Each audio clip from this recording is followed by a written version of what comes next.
Seoul's skyline glittered with impersonal glass and steel, but in the penthouse area atop the Spartan Tower, a different kind of world thrived.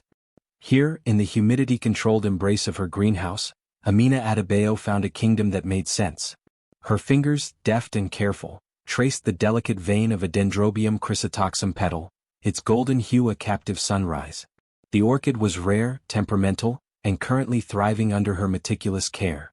It was, in many ways, a mirror of her own life here, transplanted, carefully maintained within strict parameters, and beautiful in its isolated way. 3 years. That was the term of the arrangement.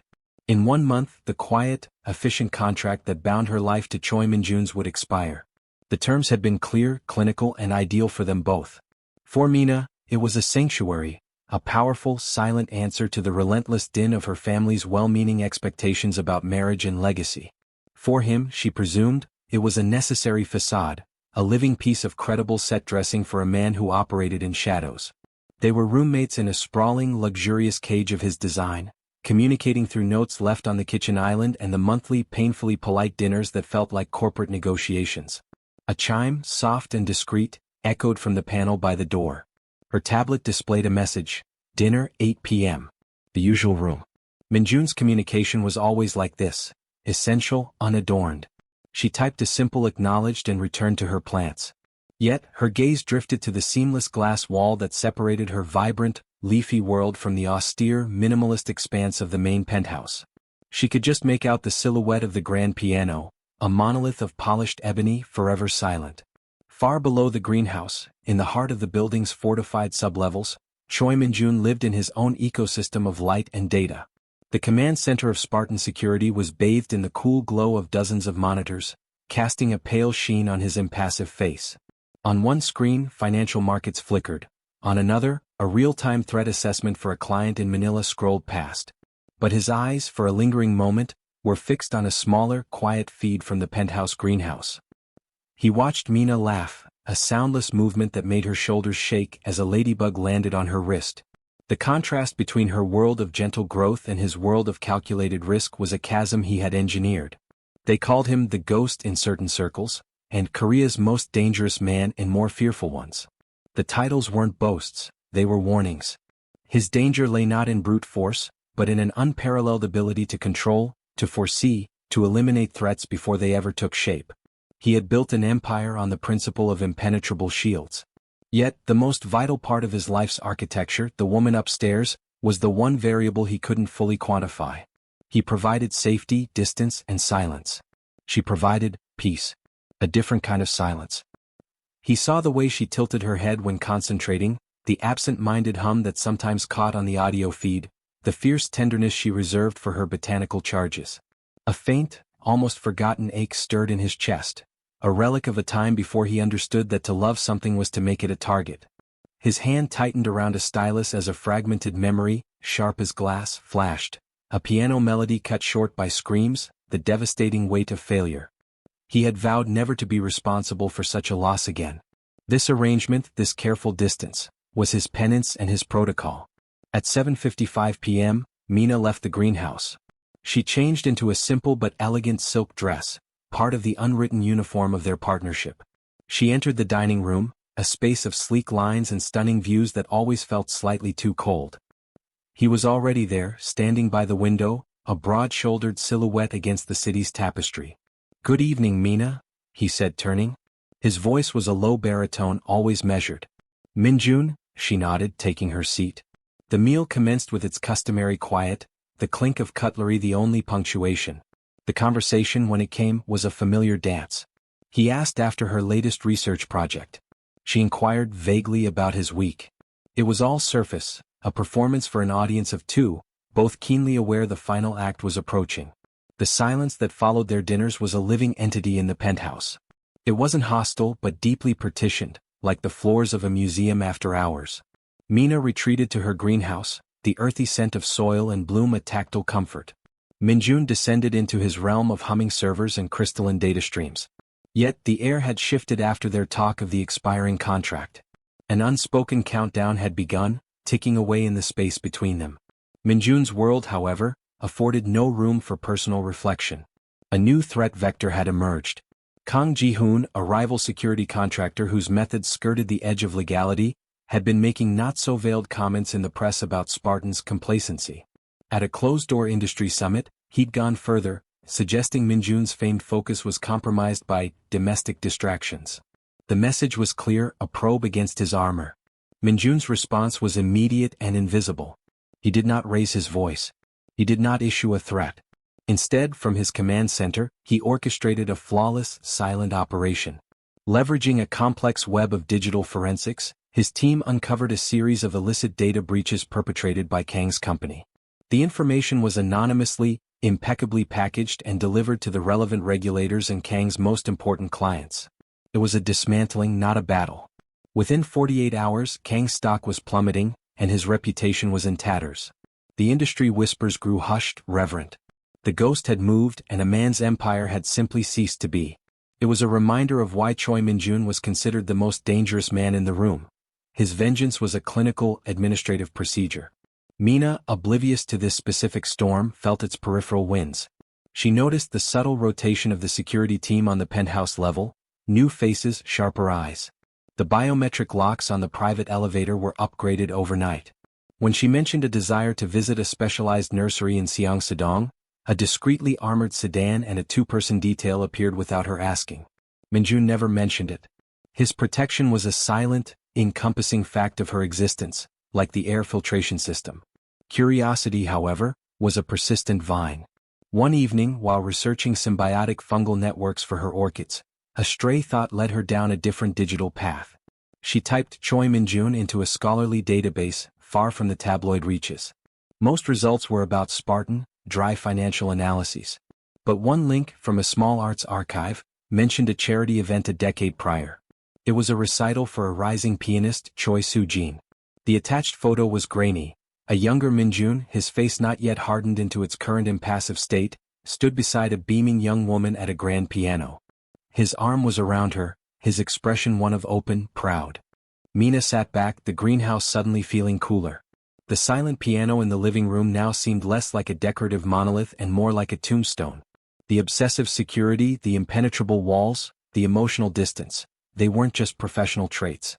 They were the ramparts of a fortress built around a wound. He hadn't just failed to protect a client in the past, he had failed to protect his sister. The understanding settled over her with a heavy clarity. Their marriage of convenience wasn't just a business deal for him. It was a continuation of a penance, a way to control the one variable in his life that resembled a relationship, ensuring its safety through rigid, emotionless protocol.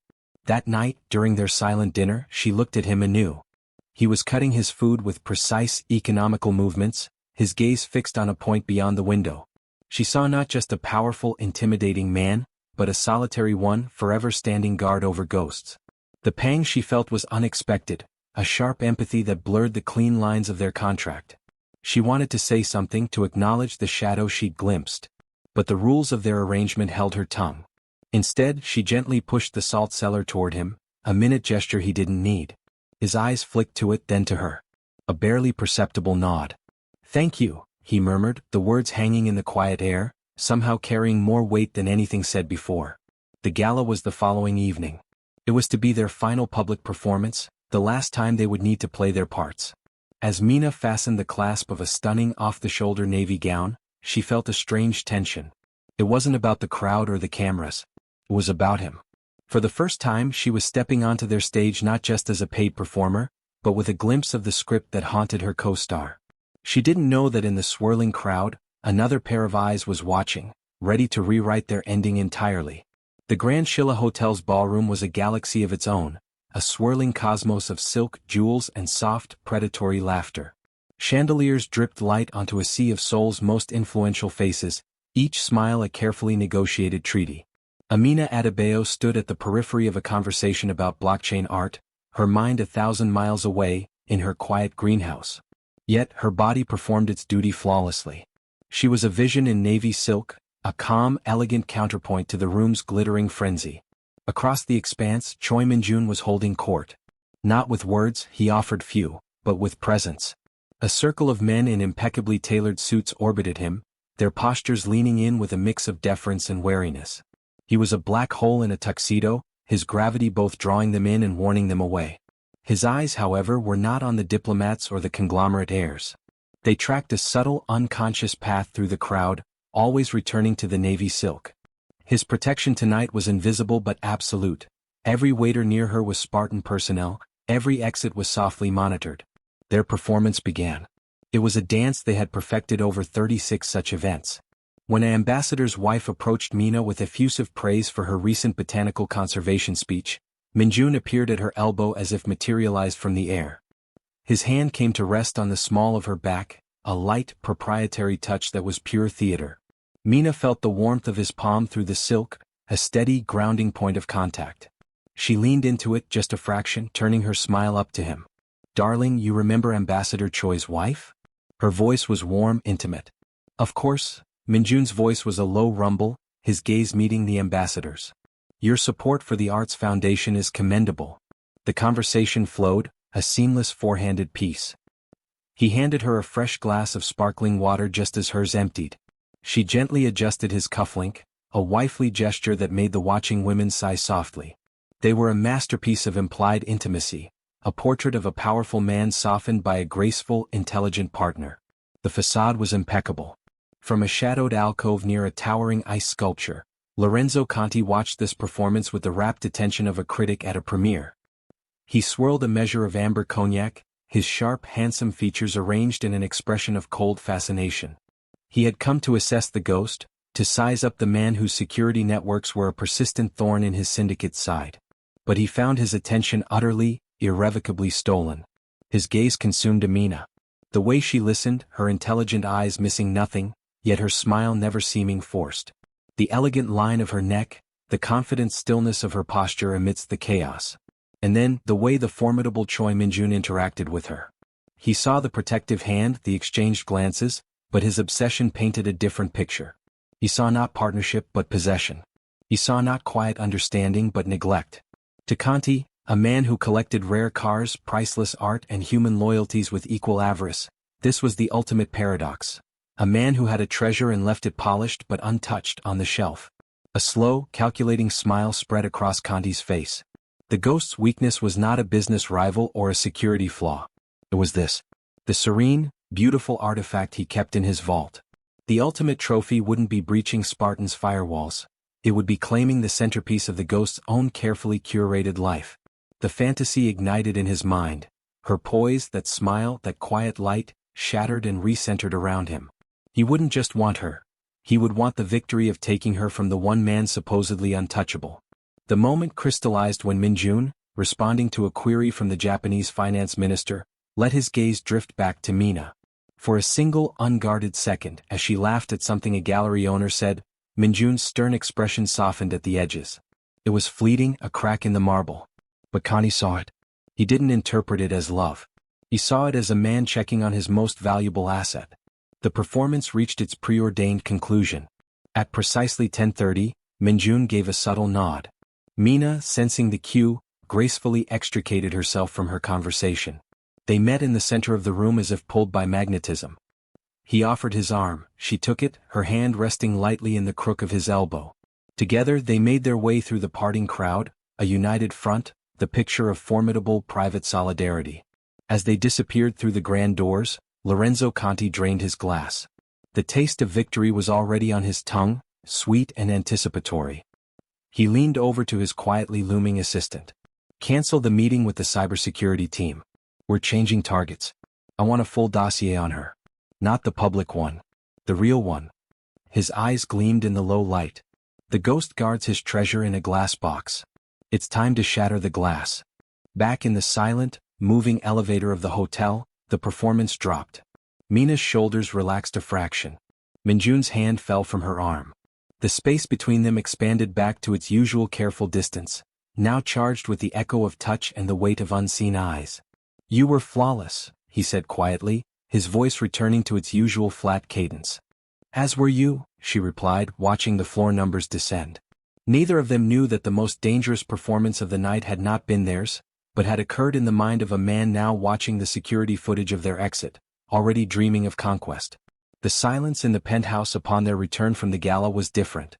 It was no longer the quiet of separate orbits, but the dense, echoing quiet after a final curtain call. The glittering mirage of the evening had dissolved, leaving behind the austere reality of their situation. The contract, their invisible architect, was nearing its end. 2 days later the conversation could be postponed no longer. Minjun requested, via a note on the kitchen island, that she join him for tea in the main living room at 4. Not the dining room with its formal distance, but the living space they never shared. It felt, ominously, like a meeting in neutral territory. Mina arrived to find him already there, standing before the silent ebony piano. He'd prepared the tea himself, a delicate jasmine blend she preferred. The gesture was so unexpectedly considerate it tightened something in her chest. She took a seat on the low sofa and he sat in the armchair opposite, the low table between them a polished moat. "The legal papers will be ready next week," he began, his voice carefully neutral. He poured the tea with a focus that seemed excessive for the simple task.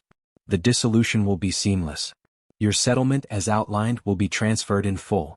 The apartment in Chelsea you liked is already under a holding company, and can be transferred to your name whenever you wish."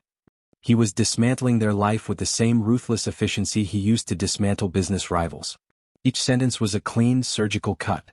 Mina wrapped her hands around the warm porcelain cup, absorbing its heat. "Thank you, Minjun. For everything. The peace, the freedom to pursue my work. It was exactly as we agreed." Her voice was steady, professional. She was determined to match his composure, to honor the clean lines of their deal. He gave a single, sharp nod, his eyes fixed on the steam rising from his cup. It was a mutually beneficial arrangement. "You upheld your part impeccably." The words were a 5-star review for a service provider. They should have felt like a victory. Instead they settled in the room like dust. The unspoken hung between them, heavier than any furniture. What now? Who are we after this? But those questions had no place in a contract's appendix. "I'll begin packing my greenhouse next week," she said, just to fill the silence. "Some of the specimens are fragile. It will take time. Of course, use whatever resources you require. The staff is at your disposal." He paused, and for the first time his clinical delivery faltered. A muscle feathered in his jaw. "The security protocols around you will remain active until you are permanently relocated and settled. As a standard precaution." It was more than standard. She knew it. He was offering a final extension of his shield, even after their contract ended.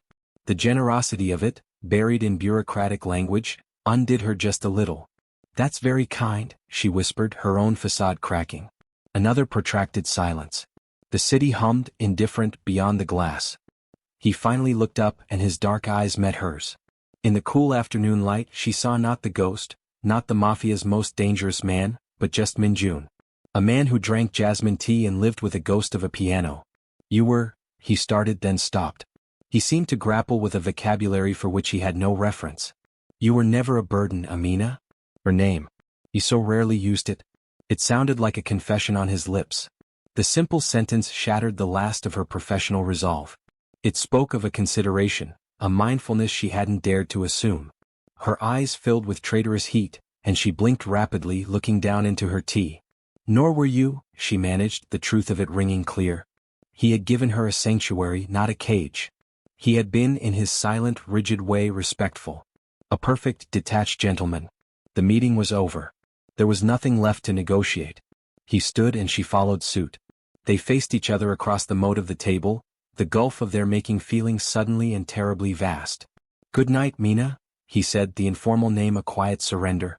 "Good night, Minjun." She turned and walked back toward her wing, her steps measured. Only when the door to her bedroom sealed behind her did she let go. She slid to the floor, her back against the cool wood, and silent sobs shook her frame.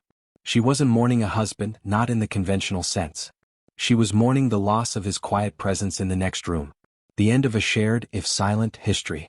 The terrifying return to a world where no one would stand as a silent, impenetrable wall between her and its demands. In the living room, Minjun remained standing. He listened until the faint echo of her door closing faded into nothing. His hand, resting on the back of the armchair, tightened until his knuckles blanched. He looked at the piano, a monument to a failure he could never outrun. He had promised himself he would never again be responsible for anyone's safety, yet for 3 years he had been.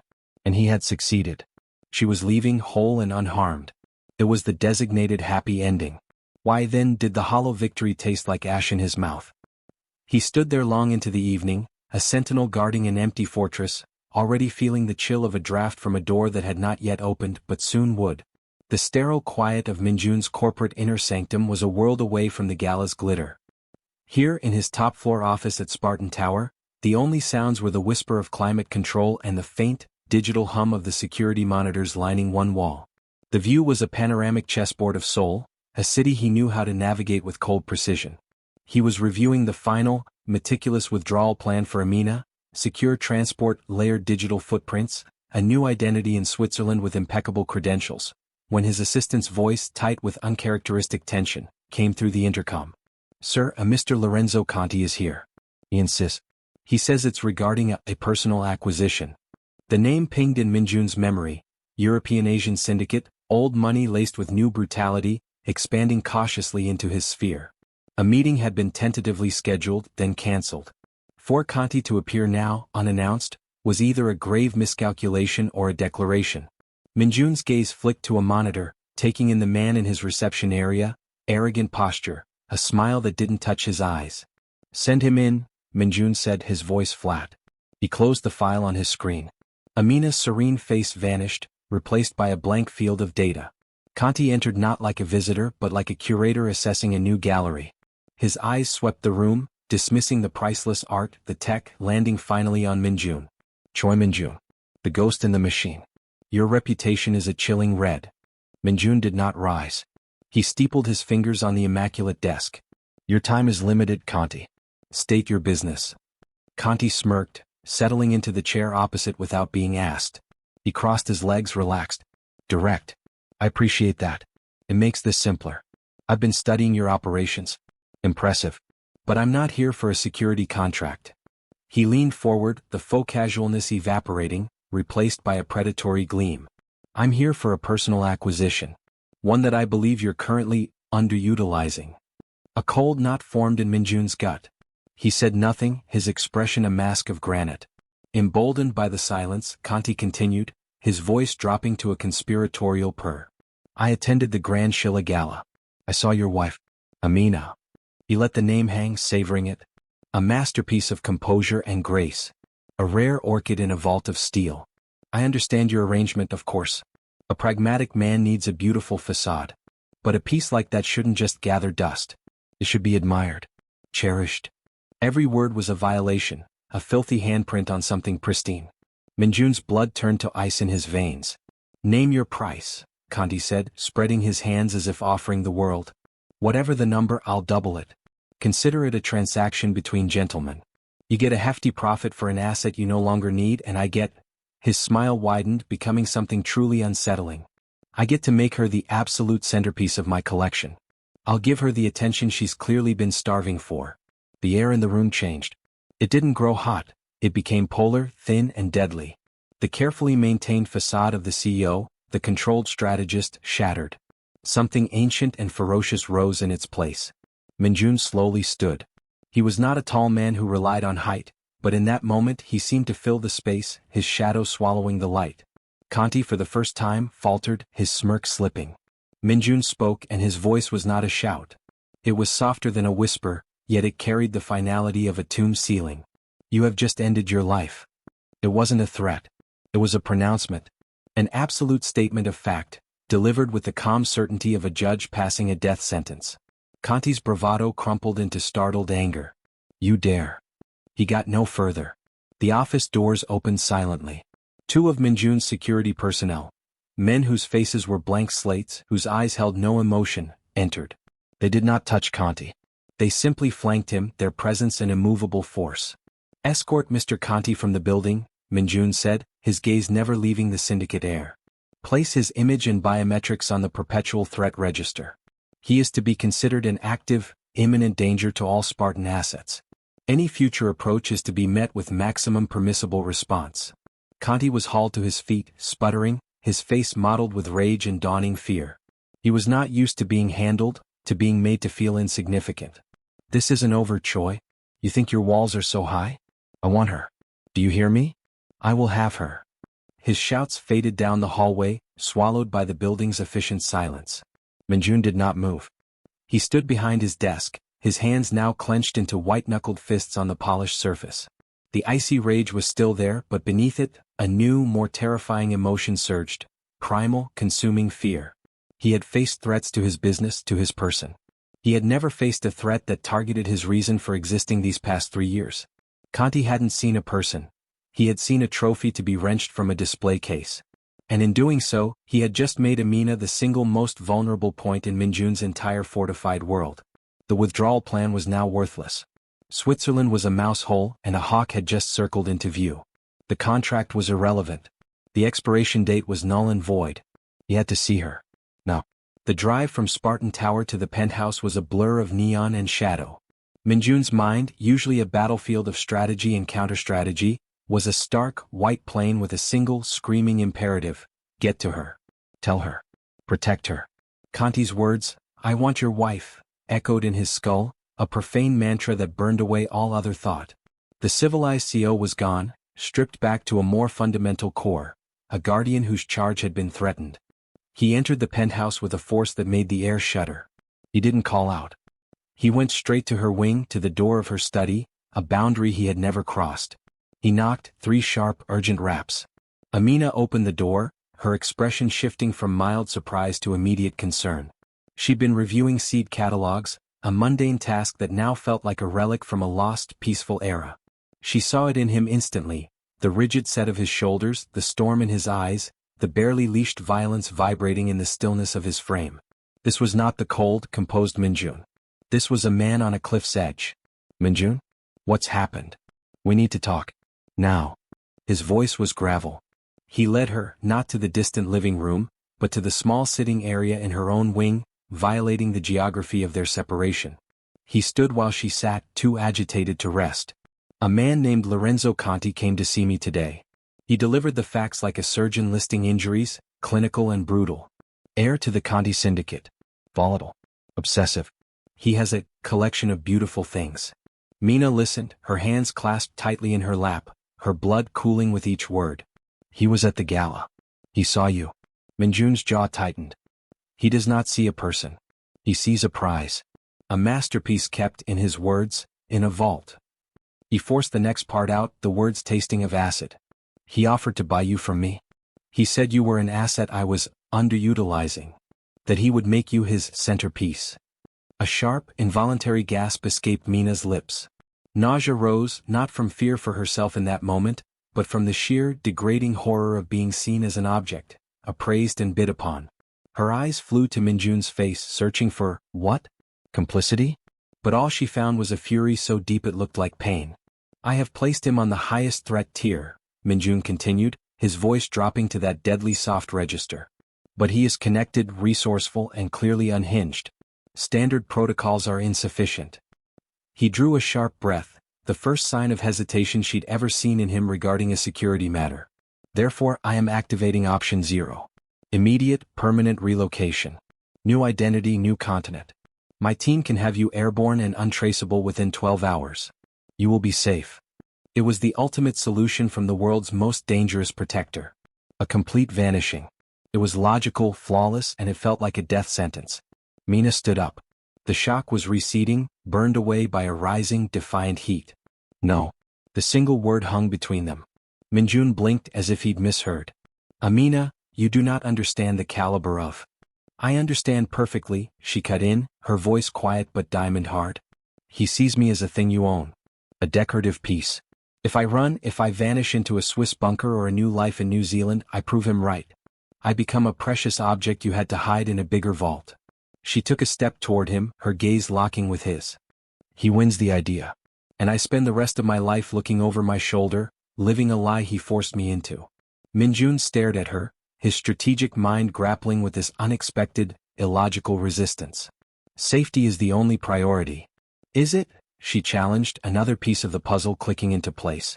"Or is control? You built this entire life to control outcomes, Minjun. To prevent loss. Running gives you control over my safety, yes. But it surrenders everything else to him." She saw the flinch, subtle but there. She had struck the nerve. She pressed on, the plan forming as she spoke, born of equal parts desperation and a sudden, clear vision. "We don't run. We fight the idea. We shatter his fantasy." Her heart hammered against her ribs.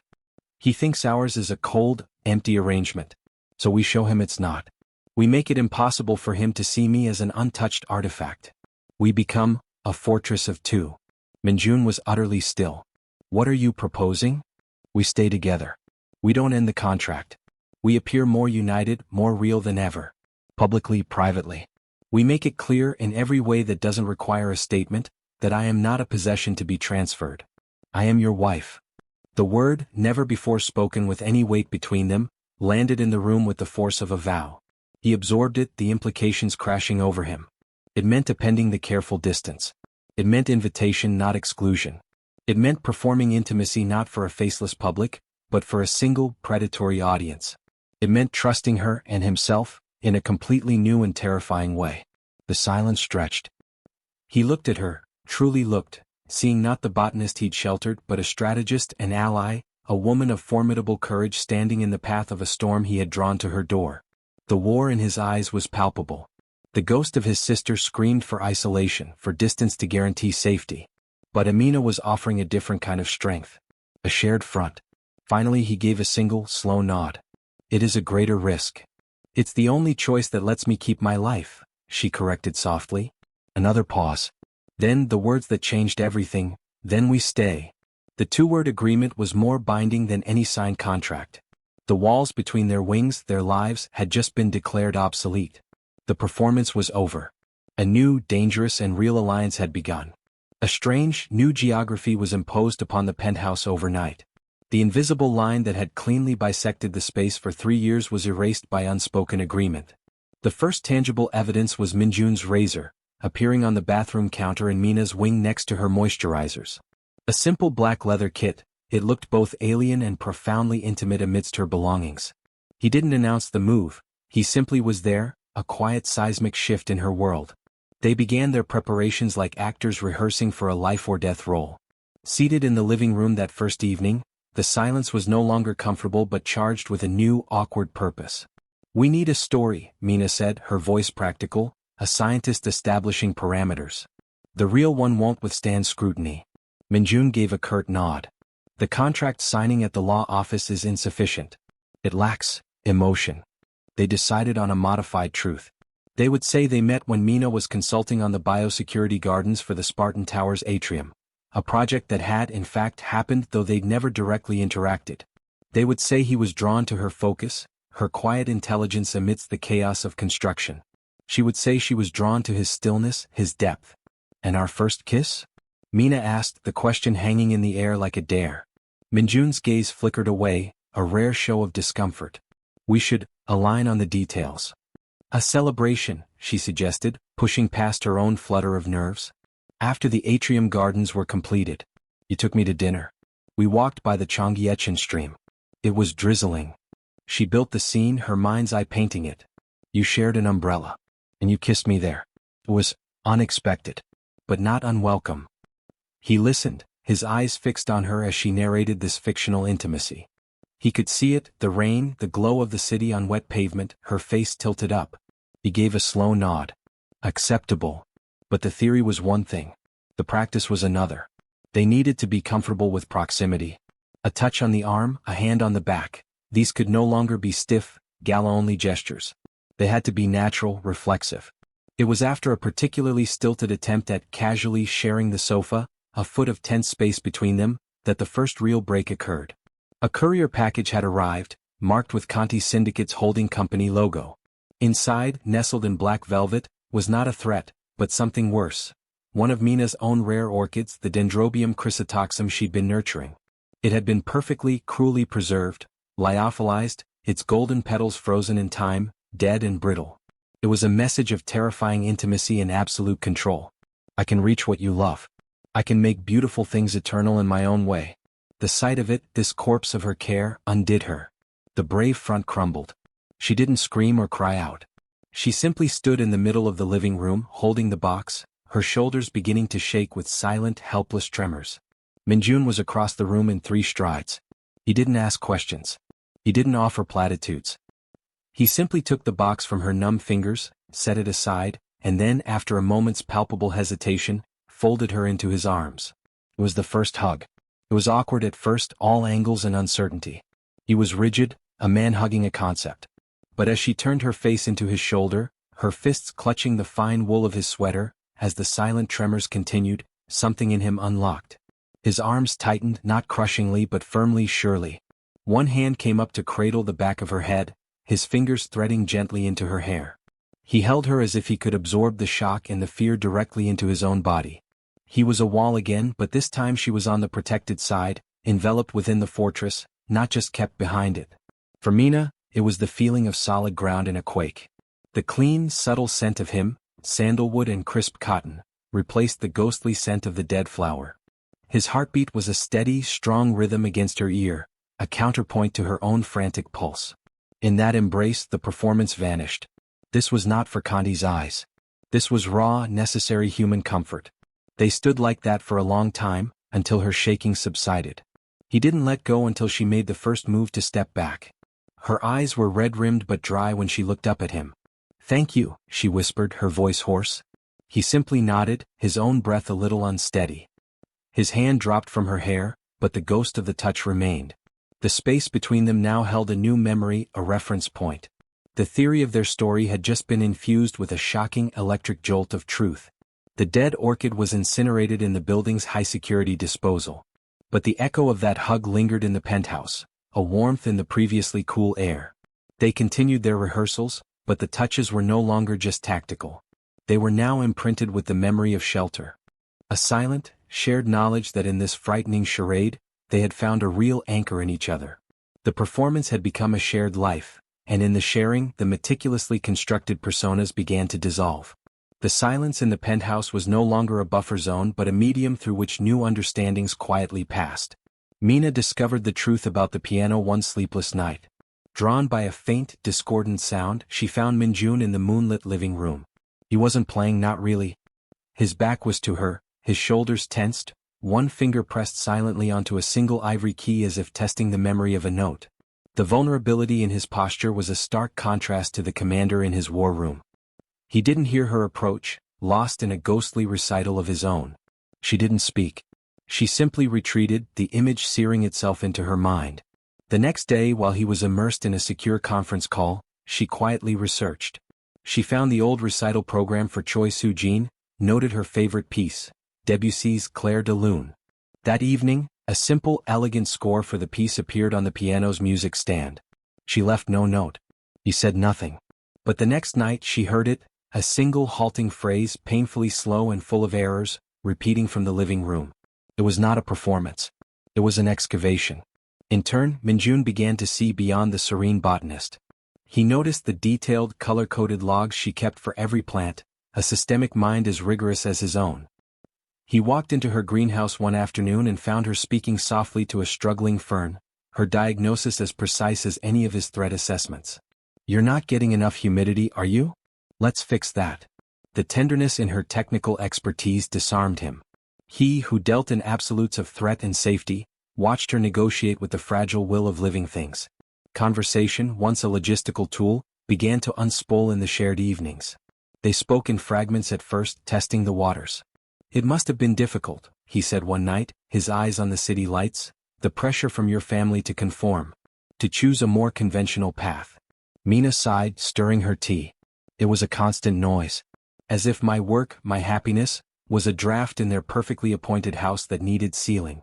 This arrangement, it was the silence I needed to hear myself think. He nodded, understanding silence as a necessary condition for survival.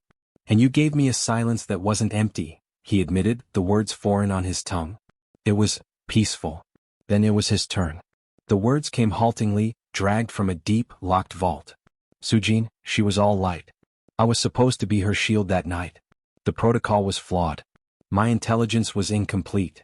He didn't look at her, his profile a cutout against the glass. "I optimized for every variable but the human one, the impulsive, chaotic rage of a lone individual. The failure was absolute." Mina listened, not with pity, but with the deep empathy of one who understands how a single event can become the bedrock of a life. "You built a fortress because you lost a garden," she said softly.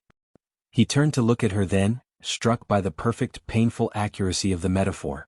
He had spent a decade fortifying against chaos, and she had spent 3 years cultivating a garden within his walls. They were opposite responses to the same human truth. The world could break beautiful things. The second hug was born from this deeper knowing. It was Minjun who sought it. A late-night storm lashed the windows, and the fury of it must have bled into his dreams. Mina was woken not by thunder, but by the feeling of a presence. She found him in the doorway of her bedroom, backlit by the hallway light, a silhouette trembling with a tension that had nothing to do with the storm. His eyes were wide, unseeing, still trapped in the past. He didn't have to say a word. She rose from the bed, crossing the room to him. This time there was no hesitation.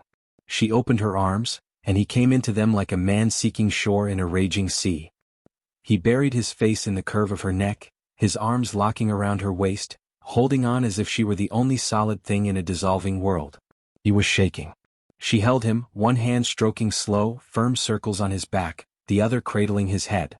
"You're here," she murmured into the dark, her voice a steady anchor. "It's soul. It's now. She is at peace. You are here with me." She repeated it, a gentle litany against the old ghosts. Slowly, the violent tension began to leach from his muscles. The storm outside raged, but the one within him began to quiet. The embrace lasted until his breathing slowed and matched hers, until the tremors ceased. It was an intimacy far beyond the physical.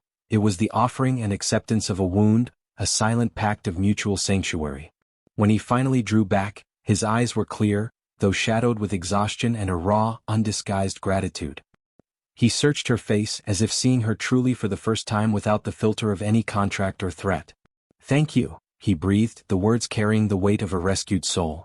The line between performance and reality, between strategic alliance and genuine bond, didn't just blur that night. It dissolved entirely in the shared dark, washed away by the storm and the profound, wordless comfort found in each other's arms. The new intimacy that had blossomed between them was a fragile, nocturnal flower.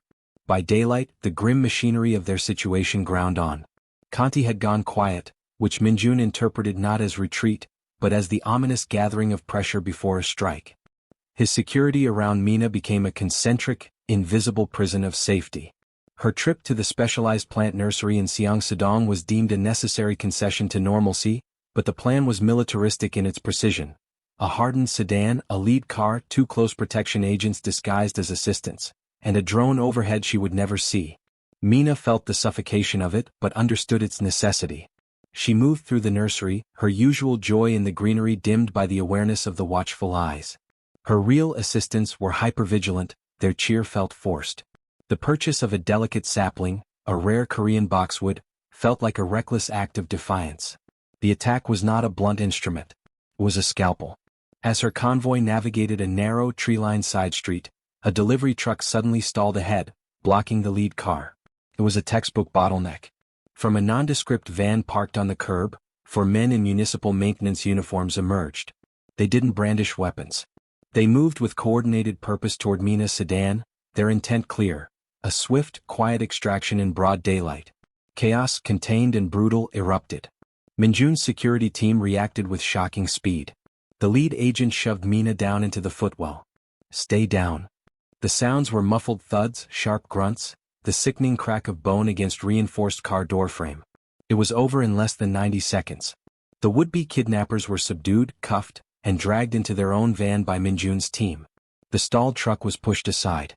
The whole event was so efficient it was chilling. A violent ballet performed and concluded before most bystanders even registered a disturbance. Mina was rushed back to the penthouse, not in her sedan, but in a different, unmarked vehicle that emerged from a nearby underground garage. She was shaking, the sapling's pot shattered in her lap, soil staining her trousers.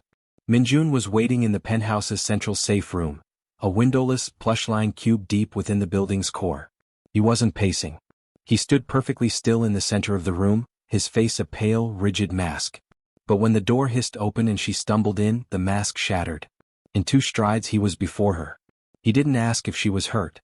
His hands came up, framing her face, his thumbs brushing over her cheeks as if checking for cracks in porcelain. His eyes scanned hers, wide and dark with a terror she had never seen in him. The cold strategist was gone, replaced by a man viscerally confronting his worst fear. "Minjun, I'm okay," she managed, her voice trembling. "They didn't touch me." A harsh, ragged breath escaped him. The words seemed to break a dam within him. He pulled her to him, and the third hug was born of adrenaline, terror, and a ferocious, undeniable claim. This embrace was nothing like the others. It was not comfort offered, nor solace sought. It was absolute. His arms wrapped around her, one hand splayed across her back, the other tangling in her hair, holding her head securely against his chest.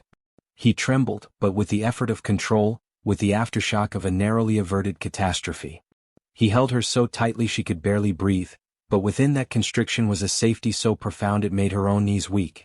She clung to him just as fiercely, her fingers digging into the fabric of his shirt, anchoring herself in the solid, real beat of his heart. "I felt it," he whispered, his voice raw and fractured against her hair. "The moment the lead car went off comms. I felt the world stop." He pulled back just enough to look down at her, his expression blazing with a new, terrifying certainty. "I will unravel empires before he touches you again. I will tear down every brick of everything he owns with my bare hands. You will have nothing. Not a memory, not a one, not a breath." It was not the vow of a security specialist. It was the oath of a man possessed. The words, "I will unravel empires," hung in the sterile air of the safe room, a promise of total war. In that moment the last pretense fell away. The performance was over. The contract was ash. The dangerous man was not the CEO of Spartan, but the man holding her, promising annihilation for her sake. And the convenient wife was the woman in his arms, not a shield or a facade, but the very reason for his existence, the core he would defend to the point of his own ruin. The fear of the attack was real, but it was suddenly dwarfed by the magnitude of what was revealed in its wake. He loved her. She loved him. It was as simple and as devastating as a bolt of lightning, illuminating the landscape of their hearts in one blinding, irreversible instant.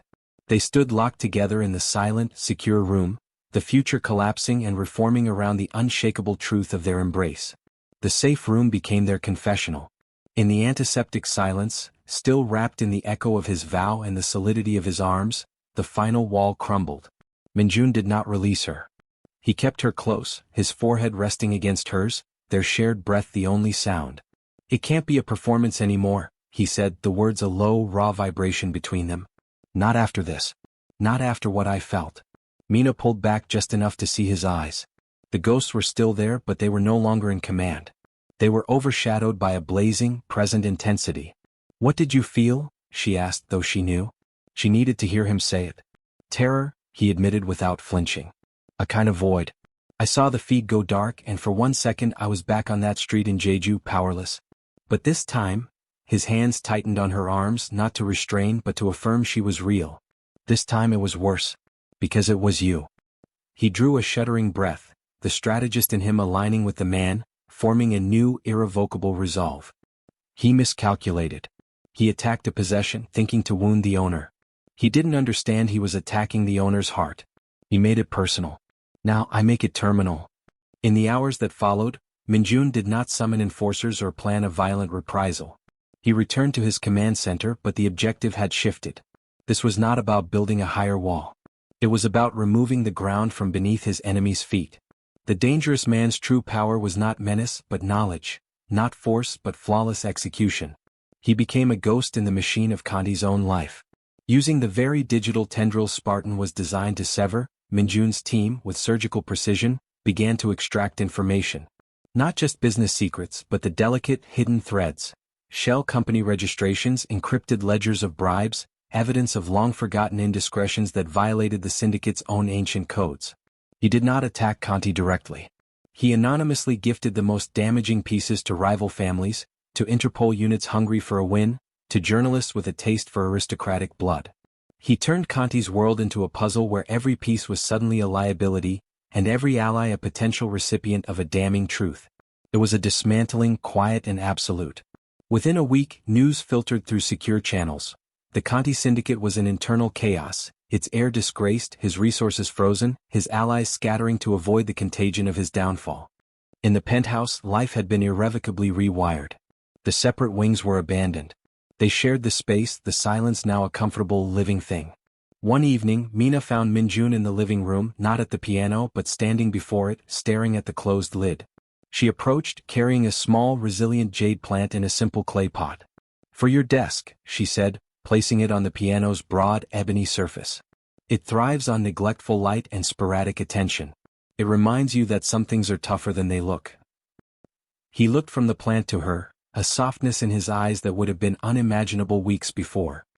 He reached out, not for the plant, but to take her hand, lacing his fingers through hers. "You did that for me," he stated. "The dismantling of an empire." She shook her head, stepping closer. "You did that for us. The contract was a lie. My feelings are not." She took the final leap, the truth now a simple, solid thing. "I have loved you quietly for years, thinking I was just part of the architecture." The confession hung in the air. Minjun's breath caught. He brought her hand to his lips, pressing a kiss to her knuckles, his eyes closing as if absorbing the words through his skin. When he opened them, the last of the ghost was gone, laid to rest. "The contract was my greatest cowardice," he said, his voice thick. "A way to keep you close while convincing myself I was keeping you safe. I have loved you since the first monthly dinner you tried to make conversation about soil pH. You saw a person where I had only built a fortress." He cupped her face then and he kissed her. It was not the fictional kiss in the rain by the Changyechen. It was their first real kiss, a seal on every unspoken vow, a promise in the silent language they had perfected. It was gentle, yet filled with the certainty of a forever decided. The divorce papers, drawn up and waiting in a lawyer's drawer, were never filed. They became kindling for a fire in the penthouse's fireplace one cool evening, their ashes a symbolic end to the fiction. Their forever did not begin with a grand ceremony or a public declaration. It began in the quiet moments. Minjun's clumsy, determined attempts at clair de lune, filling the living room, Mina's laughter as she corrected his fingering. It lived in the shared morning tea, in the jade plant thriving on his desk, in the way her greenhouse now housed a bench where he would sometimes sit, simply to be near her light. He was still Korea's most dangerous man. But his power was no longer rooted in fear. It was anchored in her. And she, the rare orchid, no longer resided in a vault. She had chosen to root herself in the rich, complex, fiercely guarded soil of his heart. Together they had built something no contract could ever define and no threat could ever breach. A true sanctuary chosen every single day,